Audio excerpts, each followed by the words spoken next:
설교 제목을 생존자의 우물이라고 이렇게 제목을 붙였는데, 오늘 말씀 도중에 성경 본문에서 나오는 말씀입니다. 창세기 이제 16장 1절에 보면 아브라함의 아내 사레는 생산치 못하였고 그에게 한 여종이 있으니 애굽 사람이요 이름은 하갈이라고 그랬어요. 아마도 하갈은 아브라함이 애굽에 갔었잖아요. 갔을 때 그 애굽 왕이 사라의 몸종으로 붙여준 여종이 아닐까 이렇게 생각을 해봅니다. 창세기 16장 2절에 사레가 아브라함에게 이르되 여호와께서 나의 생산을 허락지 아니하셨으니 원컨대 나의 여종과 동침하라. 혹 그로 말미암아 자녀를 얻을까 하노라 하매 아브라함이 사라의 말을 들으니라고 했어요. 사레는 자신이 나이 많아 자녀를 갖는 것은 이제 불가능하다고 생각하고 하나님의 목적이 성취될지도 모를 어떤 방법이 있지 않겠는가. 그 방법이 이제 자기는 자기를 통해서 아이를 놓는 것은 이제 불가능하다고 생각을 했겠죠. 그래서 혹시 그 자신의 여종들 가운데 한 사람을 아브라함이 취해서 아이를 갖게 하면 어떨까 이렇게 생각을 한 거예요.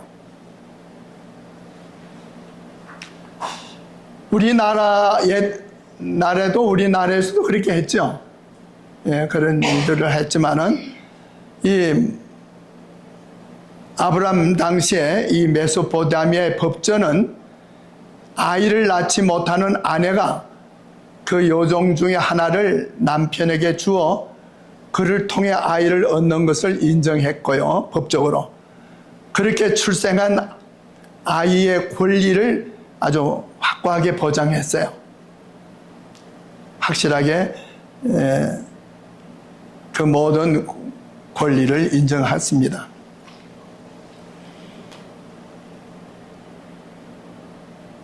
아브라함은 하나님께서 그 아들을 주시겠다고 하는 그 약속을 의심 없이 받아들였어요. 그러나 하나님께서 그 정하신 시간과 방법대로 당신의 말씀을 성취시키시도록 기다리지를 못했습니다. 이게 문제예요. 우리가 때때로는 하나님께 대한 어떤 믿음을 갖고 있는데 또 우리의 어떤 것을 기대하고 있는데 그것이 이제 좀 지연되잖아요. 그러다 보면 의심이 들게 되는 거죠.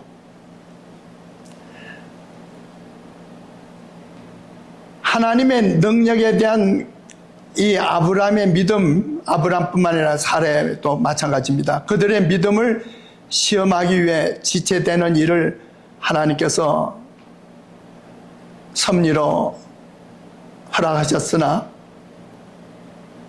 그들은 그 시험을 견디는데 실패했습니다. 제가 왜 이 부조바 선지자에 있는 말씀을 보면 아브라함뿐만 아니라 사레도 역시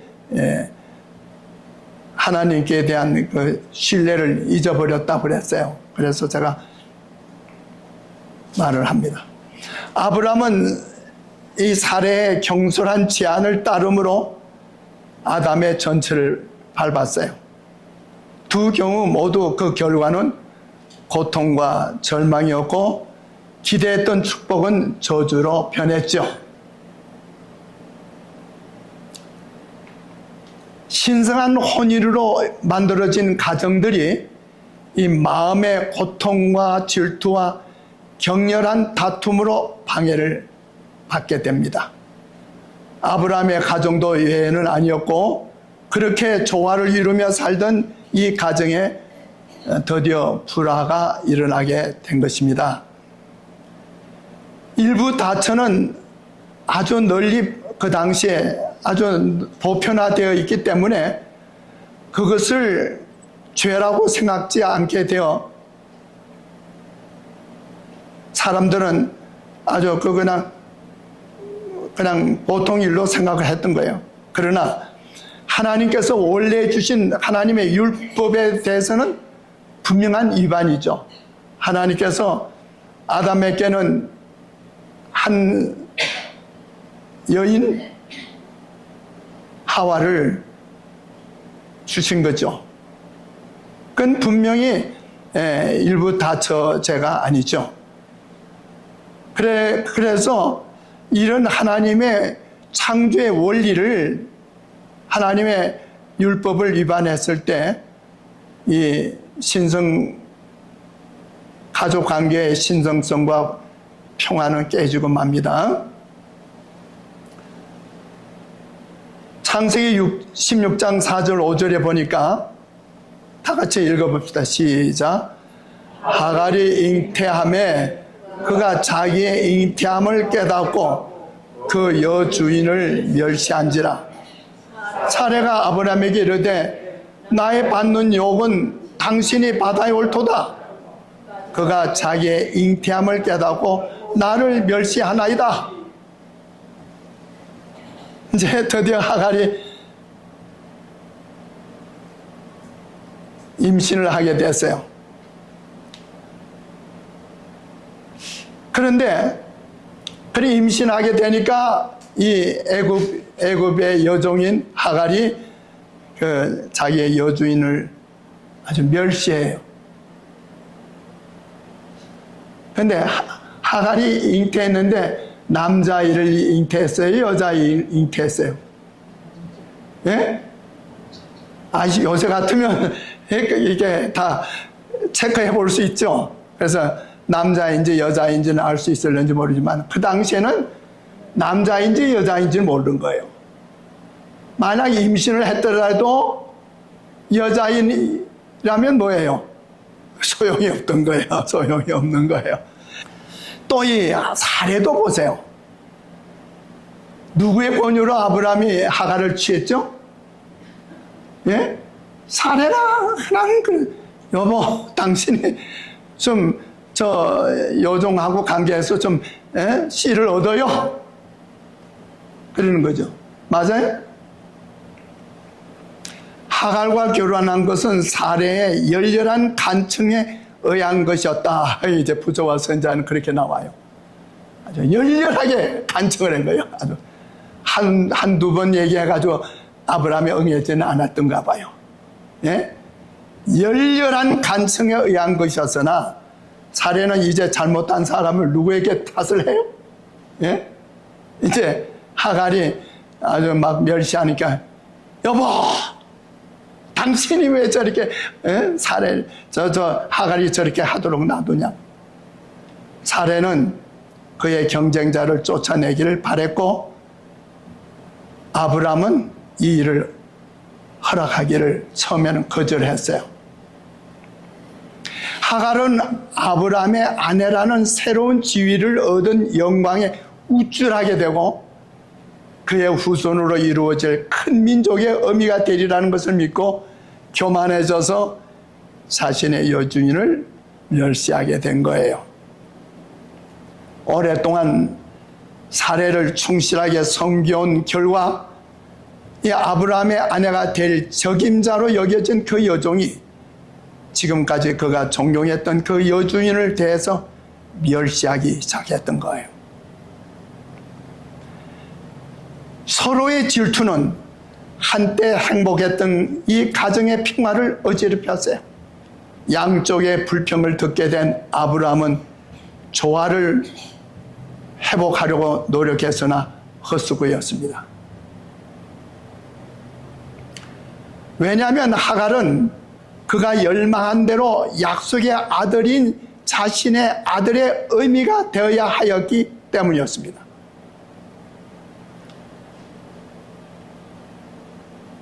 아브라함에게는 분명히 그 하갈이 자기의 후손의 어미가 될 거라고 아브라함은 생각을 하는 거예요. 그러나 그 여자는 사라의 종이었으므로 할 수 없이 아브라함은 그 여자를, 하갈을 사라의 처분에 맡긴 거예요. 당신이 알아서 하시오. 당신이 여종이 아닙니까? 하고 이제 아브라함이 말을 하는 거죠. 그래서 창세기 16장 6절에 아브라함이 사라에게 이르되 그대의 여종은 그대의 수정에 있으니 그대의 눈에 좋은 대로 그에게 행하라. 당신이 알아서 해. 이제 이렇게 말을 하는 거예요. 이 메소포타미아 지방에서 태어나 살았던 아브라함은 분명히 그 땅의 법과 관습들을 익히 알고 있었어요. 그 법칙을 따라 아내가 하갈을 학대하도록 허락했습니다.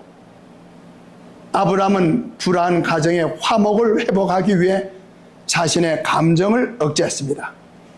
메소포타미아, 바벨론 하면 바벨론에 무슨 법이 유명하죠? 예? 예, 하물라비.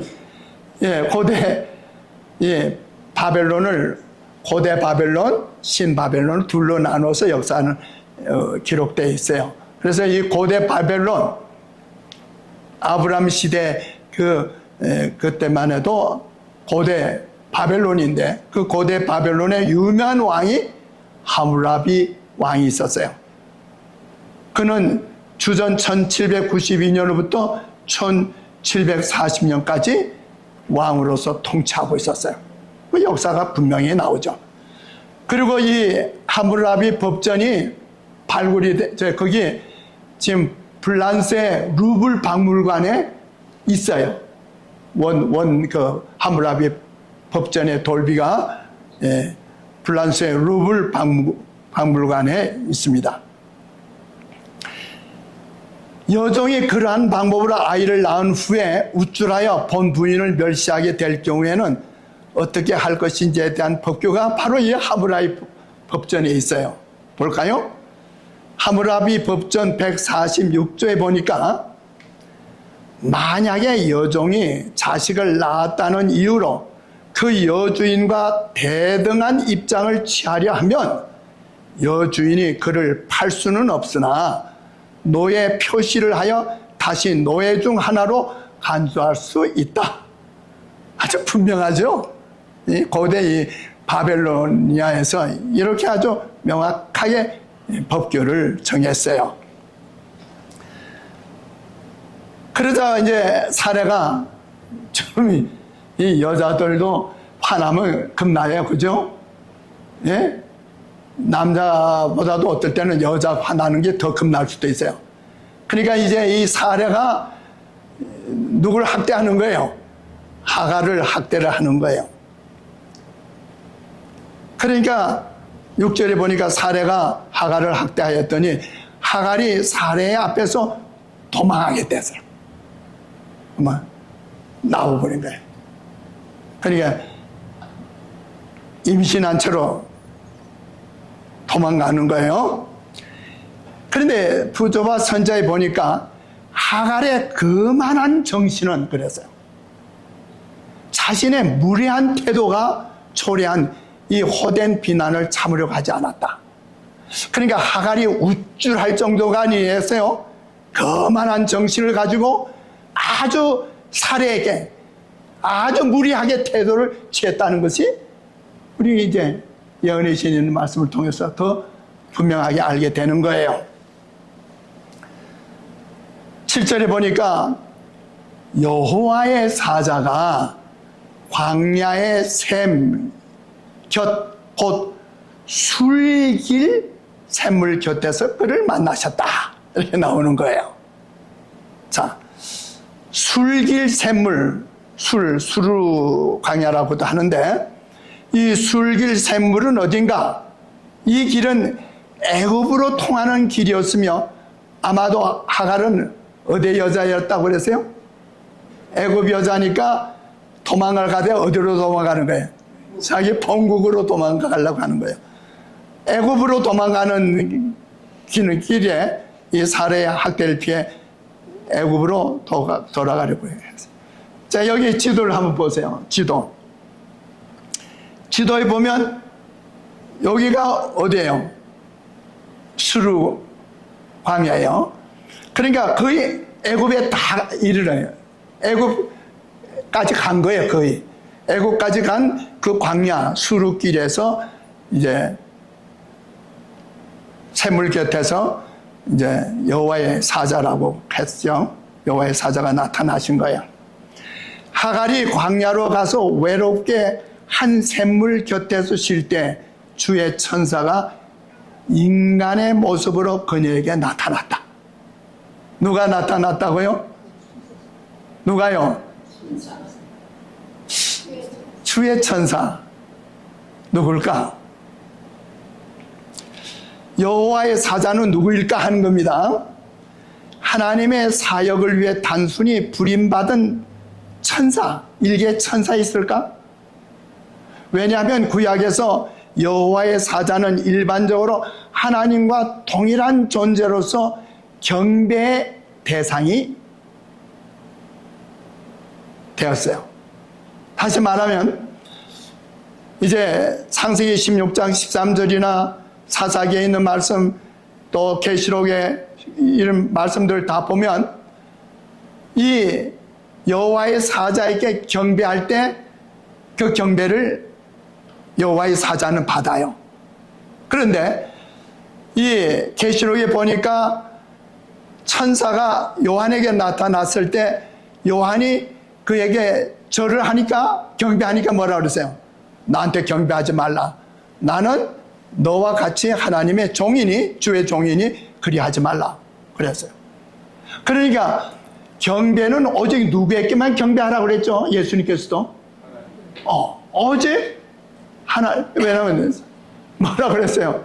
사단이, 마귀가 예수님께 나한테 경배하라, 절하라, 그럼 내가 이 만국을 너에게 주겠다 했더니 예수님이 하신 말씀이 뭐예요? 오직 여호와께, 하나님께만 홀로 경배하라. 그런데 이제 성경에 보니까 여호와의 사자라고 오신 분이 인간의 모습으로 오셨는데 때로는 경배를 하는 거예요. 그 경배를 받은 것은 바로 누구였다는 거예요?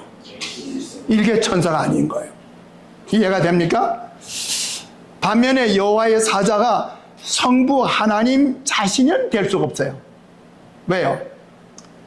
그냥 여호와라고만 하지도 않아요. 하고 여호와의 사자라고 그랬거든요. 사자는 뭐예요? 보내심을 받은 자거든요. 부리는 자, 보냄을 받은 자예요. 그러면 여호와 하나님 아버지의 보내심을 받은 자니까 아버지 하나님 스스로가 될 수는 없죠. 그렇죠? 그러니까 아버지 하나님이 보내신 자는 누굴까요? 예수님밖에 없잖아요. 또한 여호와의 사자가 성령도 될 수가 없는 것은 성경 어디에도 불가시적인 성령이, 보이지 아니하는 성령이 인간으로 나타났다는 기록은 성경에 없는 거예요. 전무하는 거예요. 자, 그러면 성부 하나님도 아니고 성령 하나님도 아니고 오직 홀로 경배를 받을 수 있는 분은 오직 누구뿐이에요? 예수님. 그러므로 하갈에게 나타난 여호와의 사자는 인간의 모습으로 나타나셨지만은 그분은 바로 누구시다? 와, 우리 하나님 되신 예수님이 하나의 여종에게, 하나의 미천한 여종에게 직접 오시는 거예요.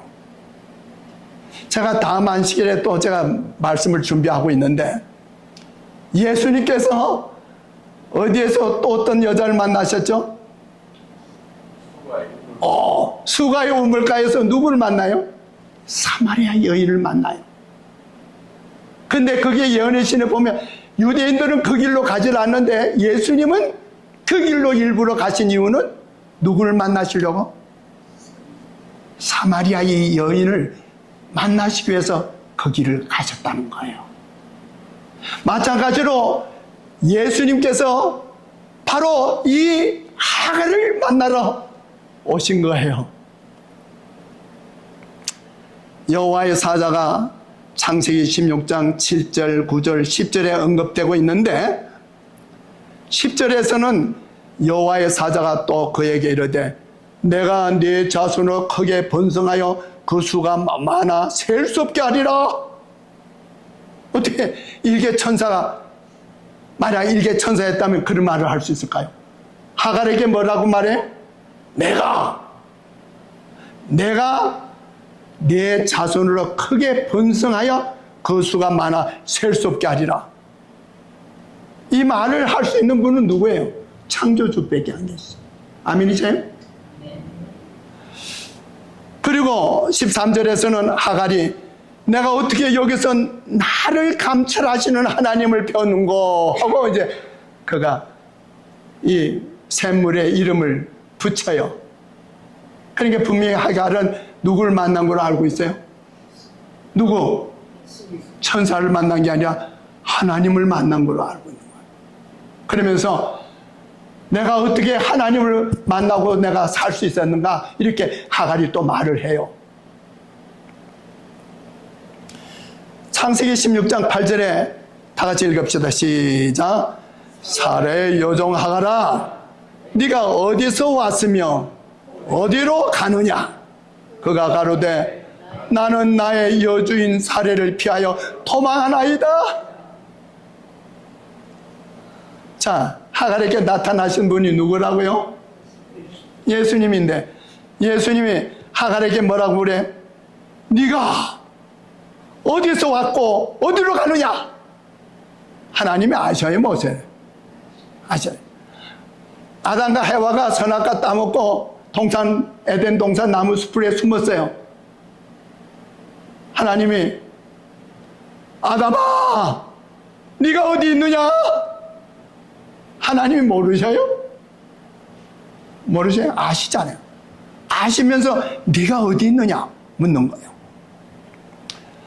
주께서 하갈에게 물으신 물으심에 세 가지 의미가 있어요. 첫째는 하갈의 신분에 관한 것이에요. 하나님은, 예수님께서 이제 사라의 여종 하갈아 이렇게 하셨죠. 분명히 말했죠. 근데 하갈은 이제 임신하고 난 다음에 어떻게 생각했어요? 자기는 누구와 대등되리라? 누구와 대등됐다고? 여주인 사례와 대등되리라고 생각한 거예요. 이 하갈이 자기 신분을 모르요. 마치 루스벨이 누구와 대등하려고 그래요? 예수님과 대등하려고 해요. 같은 성격이 대등하려고. 그래서 주님께서는 하갈에게 분명하게 그의 신분을 말해주는 거예요. 그냥 하갈아 이렇게 부르지 않으셨어요? 뭐라고 그랬어요? 사라의 여종 하갈아. 여기에 무슨 의미가 있지 않을까요? 사라는, 반면에 사라는 누구예요? 사라의 이름의 뜻이 뭐예요? 왕비와. 나중에 이름을 바꾸셨어요. 사라라. 사라는 뭐예요? 열국의 어미라는 뜻이에요. 그러나 원래 이름인 사대. 마찬가지죠. 아브라함이 나중에 아브라함이 된 거 아니에요? 아브라함은 열국의 아비예요. 그렇기 때문에 사레의 원래 이름이 왕비라는 뜻으로 하갈의 주인이었고, 하갈은 여종, 노비며 신이었습니다. 나중에 이제 하갈도 나의 여주인 사레라고 이제 말을 합니다. 그리고 하갈은 애굽 이름이 아닌 아람어로 무슨 뜻이에요? 이름이, 별 이름이 다 있죠. 하갈은 도망자예요. 도망자 이름이. 그래서 이 이름은 그가 여주인으로부터 도망간 후에 붙여진 이름이 아닌가 이렇게 생각해요. 이런 걸 생각하면 또 누구 이름이 생각나죠? 누구 이름이 생각나요? 야곱. 야곱은 어때? 이름의 뜻이 뭐예요? 속이는 자, 간사한 자. 아니, 어떻게 그런 이름이 붙여지겠죠? 이게 다 이제 의미가 있죠. 우리에게 주시는 교훈이 있어요. 하여간 하갈은 뭐라? 하갈은 뭐예요? 주인의 집에서 도망간 도망자예요. 그런데 하갈은 자신의 신분을 망각하고 주인 사례를 멸시하는 것은 용납될 수 없었던 일이었고, 더더욱이 도망자의 종으로서 하갈은 생명을 잃을 수밖에 없는 존재자예요. 자, 하므라비 법전의 16조에 보니까 도망한 일꾼이나 여종을 숨긴 자는 사형에 처한다. 그 아브라함 시대에도 도망한 종은 어떻게 해요? 붙잡히면 어떻게 해요? 죽이는 거예요. 그러니까 이 하갈의 신세를 생각해 보세요. 하갈은 어떤 존재인가? 정말 죽어 마땅할 존재죠. 비천한 하나의 여종이었죠. 둘째는 어디서 왔는가 하는 겁니다. 어디서라는 질문은 범죄한 아담에게 또한 아벨을 죽인 가인에게도 던져진 심각한 질문이에요. 하나님이 모르시는 게 아니에요. 따라서 이 질문은 1차적으로 위치를 묻는 것이지만 더 나아가서는 그의 상태를 묻는 거예요. 네가 어떤 상태냐? 아담은 네가 왜 이러고 있느냐?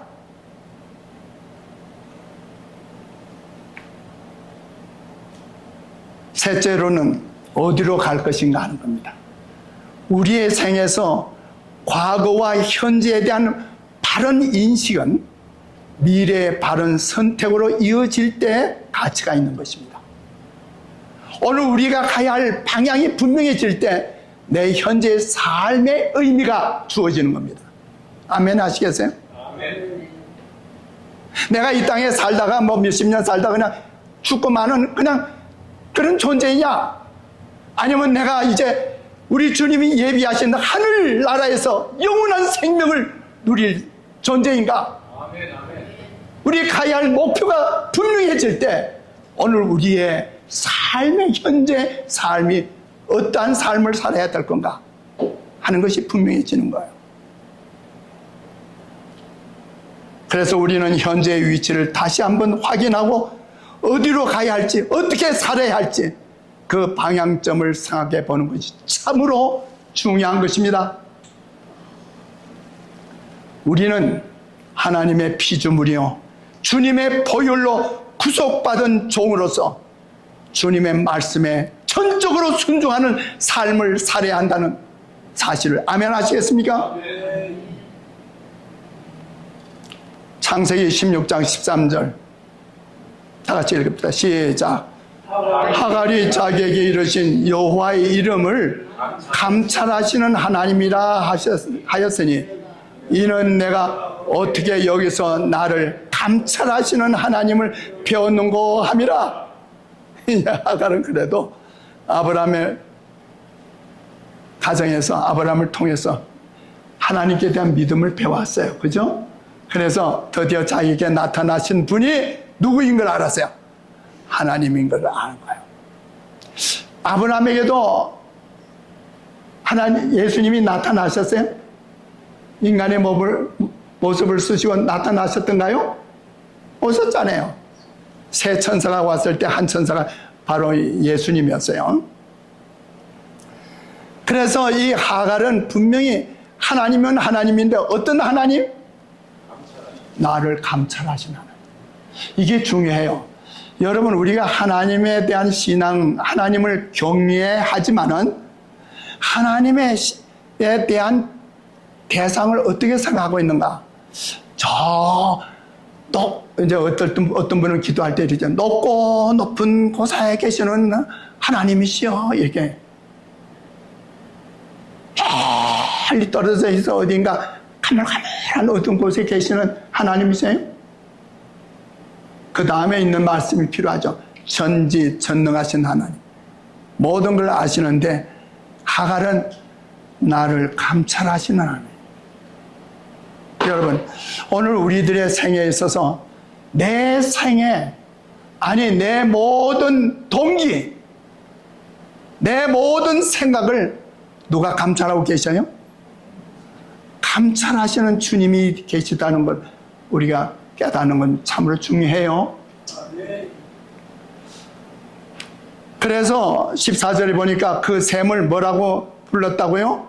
한번 읽어봅시다. 시작. 부엘 라헤로이, 부엘 라헤로이라고 그러는데, 그 성경 여러분 성경의 난해주에 보면 나를 감찰하시는 생존자의 우물이라고 기록되어 있어요. 그래서 오늘 제가 설교 제목을 생존자의 우물이라고 했고, 원어적인 의미는 살아 계셔서 감찰하시는 자의 우물이라는 뜻이에요. 시편 11편 4절 읽읍시다. 시작. 여호와께서 그 성전에 계시니 여호와의 보좌는 하늘에 있으며 그 눈이 인생을 통촉하시고 그 안목이 저희를 감찰하시도다. 다른데 말씀은 눈을 지으신 자가 어찌 보지 못하겠느냐, 그런 말씀도 있죠. 시편 33편 13절로 15절 읽읍시다. 시작. 여호와께서 하늘에서 감찰하사 모든 인생을 보시며 곧 그하신 곳에 세상의 모든 거민을 하감하시도다. 저는 일반의 마음을 지으시며 제 모든 행사를 감찰하시는도다. 분명하죠? 오늘 우리의 모든 생애, 우리의 모든 행위, 더 나아가서 우리의 마음에 생각하고 있는 것까지 우리 주님은 다 아십니다. 보십니다. 창세기 16장 9절 10절 여호와의 사자가 그에게 이르되 내 여주인에게로 돌아가서 그 수하에 복종하라. 내가 네 자손으로 크게 번성하여 그 수가 많아 셀 수 없게 하리라. 우리 주님께서는 아주 명령도 하시고 할 일도 말씀하시고 또 어떤 축복의 말씀도 주시는 거예요. 11절 다 같이 읽읍시다. 시작. 여호와의 사자가 또 그에게 이르되 네가 잉태할선적 아들을 낳으리니 그 이름을 이스마엘이라 하라. 이는 여호와께서 내 고통을 들으셨습니다. 책망에는 위로의 말이 섞여 있었습니다. 그분의 자비하심을 영원히 생각나게 해줄 사람으로서 그 여자는 자신의 아이를 이스마엘, 곧 하나님이 들으심이라고 부르라는 명령을 받았습니다. 이스마엘의 이름은 하나님이 들으심이라는 뜻으로 하나님이 아직 태어나지 않은 아이에게 대하여 처음으로 지으신 이름이에요. 하나님께서 너 아들 낳거든 이름을 뭐라고 지어라 이렇게 명령하셨잖아요. 성경에 보면 제일 먼저 하나님이 이름을 지어서 너 이름을 이렇게 하라 하고, 이름이 무슨 이름이라고요? 이스마엘. 그 다음에는 창세기 17장 19절 보면 이삭, 너 아들 낳거든 이름을 이삭이라 하라. 왜요? 너 왜 웃냐? 어? 내가 너에게 아들을 주겠다고 그러는데 너 왜 살아? 너는 왜 웃냐? 그래서 너 아들 놓고도 이름을 웃음이라고 져라. 그렇죠? 그 다음에 누가복음 1장 13절에 보면 아들 낳거든 요한이라고 이름 져라. 누가복음 1장 31절, 마태복음 1장 21절에 보면 마리아야 아들을 낳거든 이름을 뭐라고 져라? 예수라. 이는 저의 백성을 저희 죄에서 구원할 자라.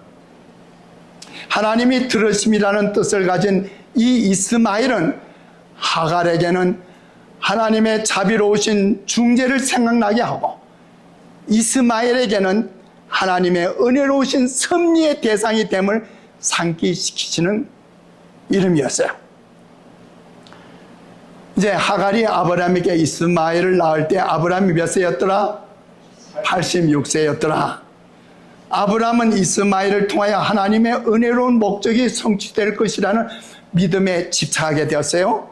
그는 자신의 아들에 대한 애정으로 이스마엘이나 하나님 앞에 살기를 원합니다 라고 부르짖었어요.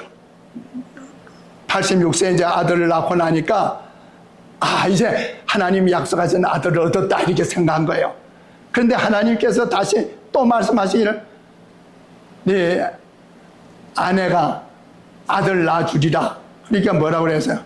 하나님, 제 아내가 이미 경수가 떨어진 지가 오래돼요. 다 이제 늙은 노인이에요. 아유, 제 아내 사라에게서 아들 낳는 거는 기대하기 힘들고요. 누구만 잘 살길 바랍니다. 예? 이 이스마엘이나 잘 살게 해주세요. 예, 그렇게 하는 거예요. 몇 세? 86세. 창세기 17장 20절에 이스마엘에게 이르노는 내가 네 말을 들었나니 내가 그에게 복을 주어 생육이 중다하여 그로 크게 번성케 할지라. 그래서 하나님은 그런 기도도 다 들어주셔요. 이 믿지 못하는 아브라함의 기도도 하나님은 일단 당신께 기도한 걸 들으셨어요. 왜? 믿지 못하고 아유 내 이스마엘이나 잘 되길 바랍니다. 그래 내 아들 낳거든 이름을 뭐라고 지으라고요? 하나님의 들으심이라는 이스마엘이라고 이름을 짓는데 내가 네 기도도 들어주마 그러는 거예요. 이스마엘의 이름이 하나님이 들으신다는 뜻이고 그래 네가 이스마엘을 위해서 기도한 거 내가 들어주마. 그래서 이스마엘의 후손이 번성할 거다. 이게 이제 여러분 오늘 얼마나 중요한 말씀인지 이제 보세요. 이 이스마엘의 이름의 뜻 역시 하나님이 들으심이라는 뜻이다. 그리고 내 말을 들었나니라는 말은 내 기도 소리도 들었다 이렇게 하시는 거예요. 출애굽기 2장 24절 읽읍시다. 시작. 하나님이 그 고통 소리를 들으시고 출애굽기 6장 5절 이스라엘 자손의 신음을 듣고 출애굽기 16장 7절 8절 여호와께서 너희가 자기를 향하여 원망함을 들으신다. 하나님은 말로 기도하는 것도 듣지만은 뭐예요? 고통 소리도 듣고 신음 소리도 들으신다는 거예요. 열왕기하 20장 5절 하나님 여호와의 말씀이 내가 내 기도를 들었고 내 눈물을 보았노라. 이제 히스기야 왕의 대사하는 게 히스기야 왕이 병들어 죽게 됐는데 뭐라 그랬어요? 방에서 벽을 향해서 벽을 대고 비둘기를 쳐매고 슬피 울면서 하나님께 기도했어요. 그러니까 하나님 뭐예요? 그 애절한 히스기야 기도를 들으시고 그 눈물을 보시고 몇 년을 더 살게 하셨다고요? 그 하나님 오늘 우리 기도 들어주실까요? 안 들어주실까요? 창세기 21장 5절 6절 다 같이 읽읍시다. 시작. 아브라함이 그 아들 이삭을 낳을 때 100세라. 사라가 가로되 하나님이 나로 웃게 하시니 듣는 자가 다 나와 함께 웃으시리로다.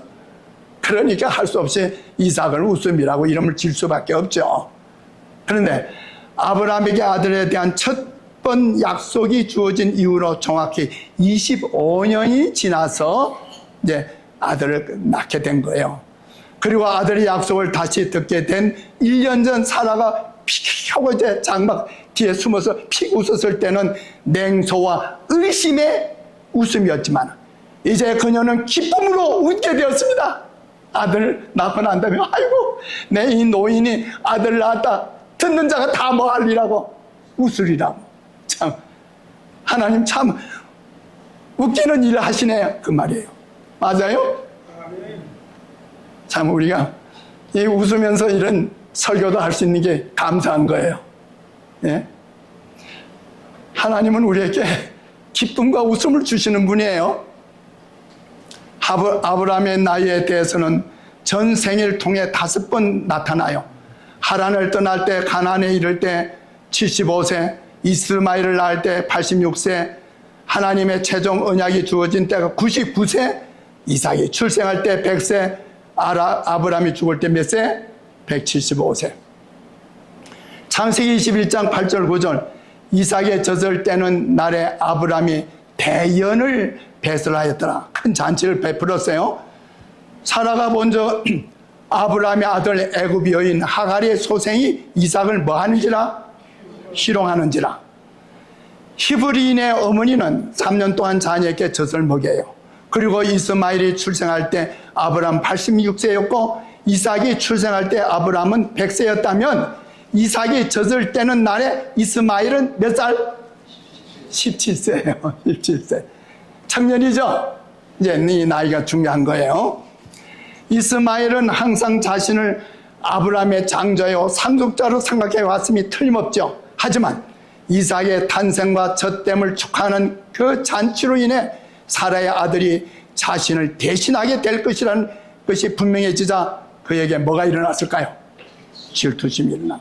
그리하여 이스마엘이 이삭이 자기보다 어리며 따라서 장자의 권리와特권을 상속받는데 부적합하고 자기가 오직 상속자라고 그렇게 생각하면서 희롱했다고 그랬는데, 희롱이 뭘까? 청년이 된 이스마엘은 진중에 있던 모든 사람들에게 아브라함의 재산의 상속인이요 그의 후손들에게 약속된 축복의 후사로 생각되어 왔습니다. 이제 그는 돌연 밀려나게 되었죠. 실망한 가운데 이 하갈과 이스마엘 모자는 사라의 아들을 미워하기 시작한 거예요. 일반 사람들의 기쁨은 그들의 질투심을 증가시켰고, 마침내 이스마엘은 하나님의 약속의 후사에 대하여 공공연한 조롱을 서슴지 않았다고 그랬어요. 갈라디아 4장 29절 30절 보면 사도 바울은 육체를 따라 난 자가 성령을 따라 난 자를 핍박한 것 같이 성경이 무엇을 말하느냐? 계집종과 그 아들을 내어 쫓으라. 계집종의 아들이 유업을 얻지 못하리라 하였느니라. 그러니까 보통 그냥 이게 놀린 게 아니죠. 아주 구박하고, 예? 아주 핍박하고, 아마 사람 보이지 않는 가운데 이 이스마엘이 이삭을 뭐 했을까요? 머리에 막 꾼밤도 주고 아마 좀 그렇게 했을 거예요. 맞습니까? 핍박했다고 그랬어요. 핍박. 사라는 이스마엘의 불온한 성질이 영원한 불화의 근원이 될 것을 알고 아브라함에게 하갈과 이스마엘을 진중에서 내보낼 것을 호소했습니다. 이 아브라함은 큰 곤란에 빠졌어요. 사라에게 하갈은 비천한 애굽인이자 외국인 종이고, 이스마엘은 항상 말썽만 일으키는 혼혈아였어요. 그러나 이스마엘은 아브라함의 아들이었죠. 분명한 것은 수년 동안 아브라함은 이삭보다 이스마엘을 자기의 상속자로 생각해 왔어요. 아직도 극진히 사랑하는 그의 아들 이스마엘을 그가 어떻게 내보낼 수 있을 것인가? 그는 근심 가운데 하나님의 인도를 간구했고, 주님께서는 한 거룩한 천사를 통하여 사라의 소원을, 말을 듣도록 그렇게 지시했습니다. 창세기 21장 12절, 하나님이 아브라함에게 이르시되 네 아이나 네 여종을 위해 근심하지 말고 사라가 내게 이른 말을 다 들으라. 이삭에게서 나는 자라야 내 씨라 칭할 것임이라고 말씀해 주셨어요. 창세기 21장 13절, 그러나 여종의 아들도 내 씨니 내가 그러한 민족을 이루게 하리라 하신지라. 예. 그러나 이스마엘도 네 아들이다 이렇게 말씀하시는 거예요. 주께서는 한 거룩한 천사를 통하여 비록 이스마엘이 그의 아버지 집에서 떠난다 할지라도 하나님께 버림을 받지 않을 뿐만 아니라 그의 생명은 보존될 것이며 그는 큰 민족의 조상이 되리라는 위안의 약속을 주신 것이에요. 아브라함은 천사의 말을 순종했으나 거기에는 살을 에이는 듯한 괴로움이 있었습니다.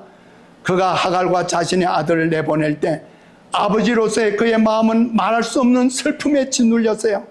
창세기 21장 14절, 아브라함이 아침에 일찍 일어나 떡과 물 한 가죽 부대를 취하여 하갈의 어깨에 메어주고 그 자식을 이끌고 가게 하며 하갈이 나가서 브엘세바 들에서 방황하더니, 자, 한번 이 전경 보세요.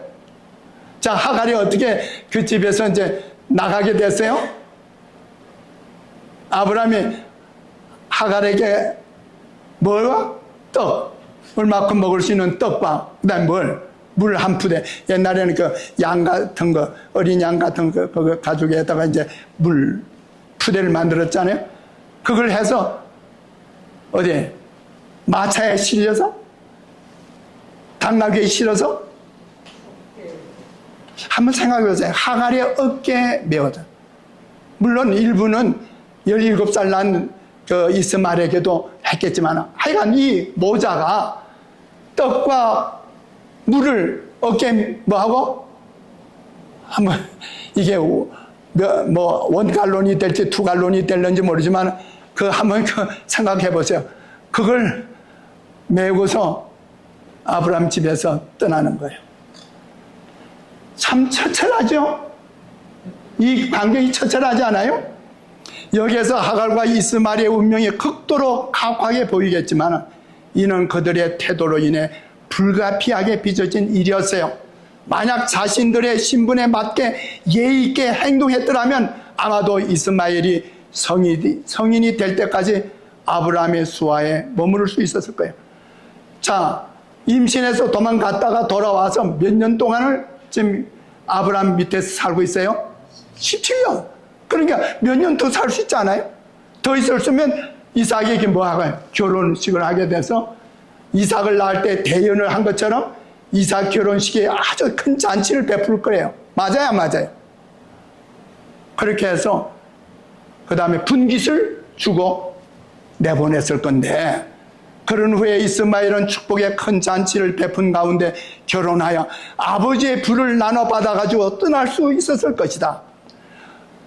마찬가지로 얼마나 자주 우리는 현명하지 못한 행위로 인해 마땅히 누려야 할 특권인 축복을 잃을 뿐 아니라 불필요한 고통을 자초하게 되는 일이 있을까?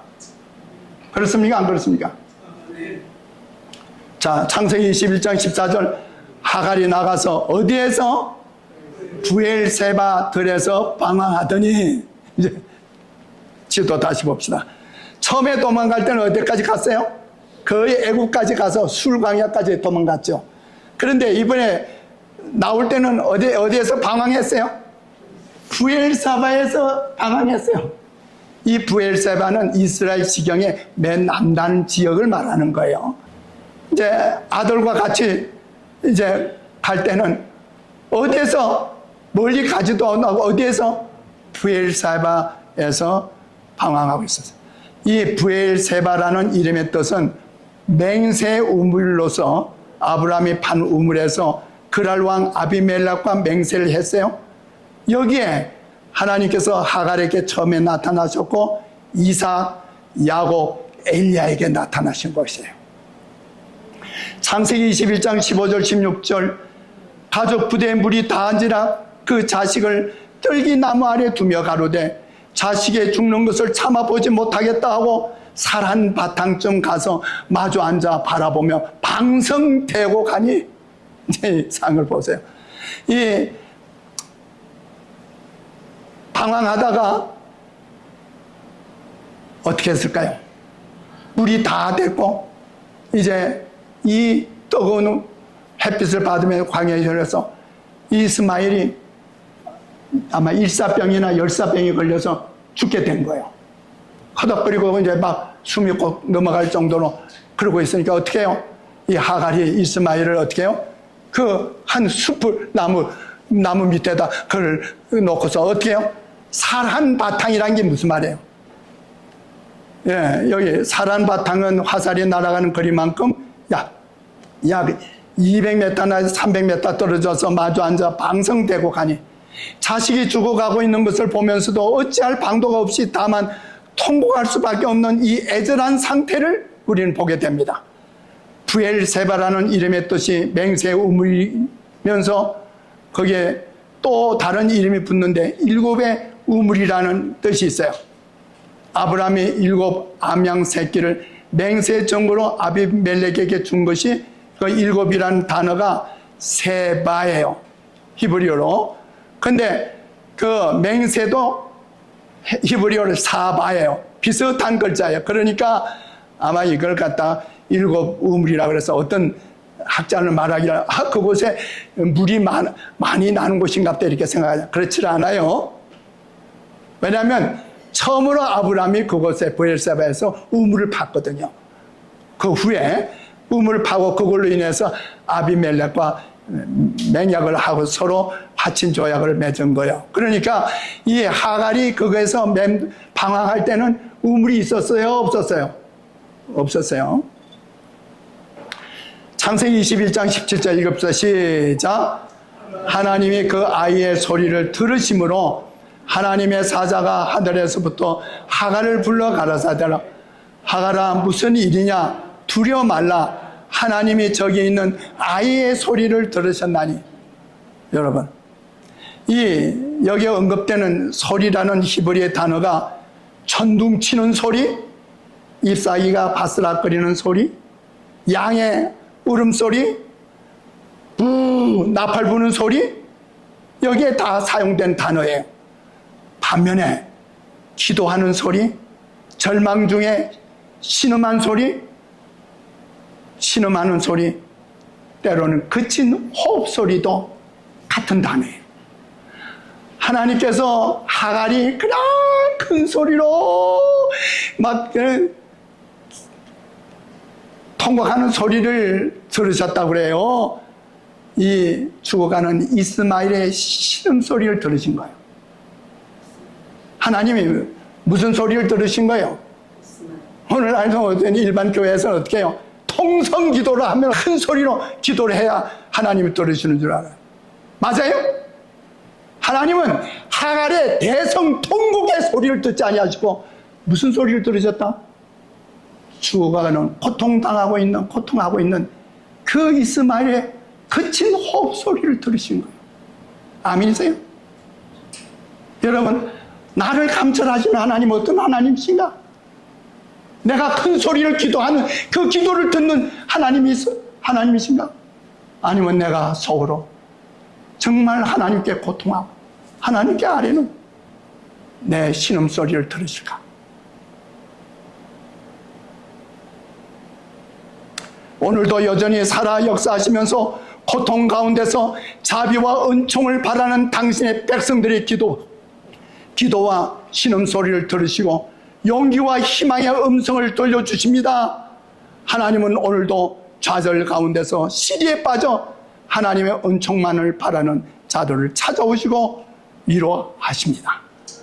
신비한 샘물을 마신 자마다 목마른 가시를 더 빼고 성에서 솟아나 생수가 되어 영원히 흘러 넓은 이 샘물 이름은 생명의 샘물 저수정비까지 널 말도다. 어린 양 보자라 원원이 되어 생명 수샘이 너로도다.